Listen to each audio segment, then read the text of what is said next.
People's party ਨੇ ਸਾਨੇਹਾ ਪਿੰਮਸ ਦਾ ਮਾਮਲਾ senate ਤੇ ਕੌਮੀ ਅਸੈਂਬਲੀ ਵਿੱਚ ਚੁੱਕ ਦਿੱਤਾ। ਪੀਟੀਆਈ ਨੇ ਵੀ ਸਾਨੇਹਾ ਪਿੰਮਸ ਉੱਤੇ ਗੈਰ ਜਾਨਿਬਦਾਰ ਤਹਿਕੀਕਾਤ ਦਾ ਮੁਤਾਲਬਾ ਕਰ ਦਿੱਤਾ। ਵਜ਼ੀਰ ਕਾਨੂੰਨ ਆਜ਼ਮ ਨਜ਼ੀਰ ਤਾਰੜ ਬੋਲੇ, ਪਿੰਮਸ ਸਾਨੇਹਾ ਦੀ ਅਬੂਰੀ ਇਨਕੁਆਇਰੀ ਰਿਪੋਰਟ ਕੱਲ ਤੱਕ ਆ ਜਾਵੇਗੀ। ਪੀਪਲਸ ਪਾਰਟੀ ਨੇ ਸਾਨੇਹਾ ਪਿੰਮਸ ਦਾ ਮਾਮਲਾ ਸੈਨੇਟ ਤੇ ਕੌਮੀ ਅਸੈਂਬਲੀ ਵਿੱਚ ਚੁੱਕ ਦਿੱਤਾ।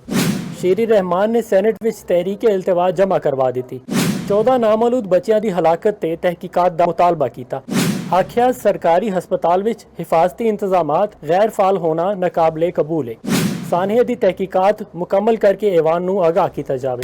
ਦੂਜੇ ਪਾਸੇ ਮਹਿਰੀਨ ਰਜ਼ਾਕ ਭੁੱਟੋ ਨੇ ਕੌਮੀ ਅਸੈਂਬਲੀ ਵਿੱਚ ਤਵੱਜਾ ਦਿਲਾਓ ਨੋਟਿਸ ਜਮ੍ਹਾਂ ਕਰਵਾ ਦਿੱਤਾ।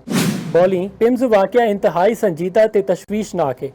ਹਸਪਤਾਲਾਂ ਵਿੱਚ ਹਿਫਾਜ਼ਤੀ ਇੰਤਜ਼ਾਮਾਤ ਤੇ ਇੰਤਜ਼ਾਮੀ ਗਫਲਤ ਨੇ ਕਈ ਸਵਾਲਾਤ ਨੂੰ ਜਨਮ ਦਿੱਤਾ।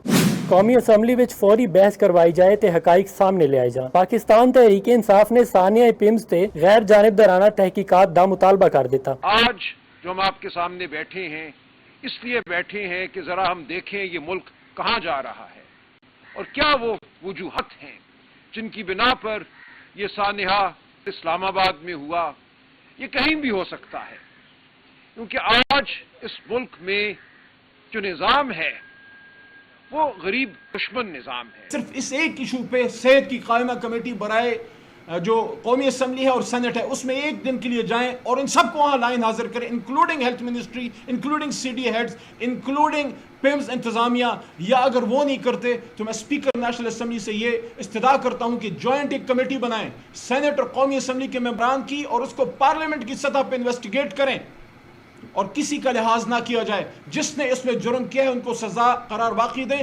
وفاقی وزیر قانون اعظم نذیر تارڑ نے واضح کیتا کمیٹی ذمہ داران کا تعین کرے گی۔ کیا اس حادثے کے ہونے کے باوجود انسانی جانوں کو بچایا جا سکتا تھا؟ فزیکلی پاسبل تھا؟ اور اگر تھا تو کوتاہی کہاں پہ ہوئی؟ اور دوسرا جو فیوچر کے لیے دوبارہ ایک دفعہ وہ سارے نظام کی جو اصلاح ہے وہ کس طرح سے کی جائے۔ 28ویں ترمیم دے حوالے نال سوال دے جواب وچ اعظم نذیر تارڑ دا کہنا سی فی الحال 28ویں ترمیم نہیں آ رہی۔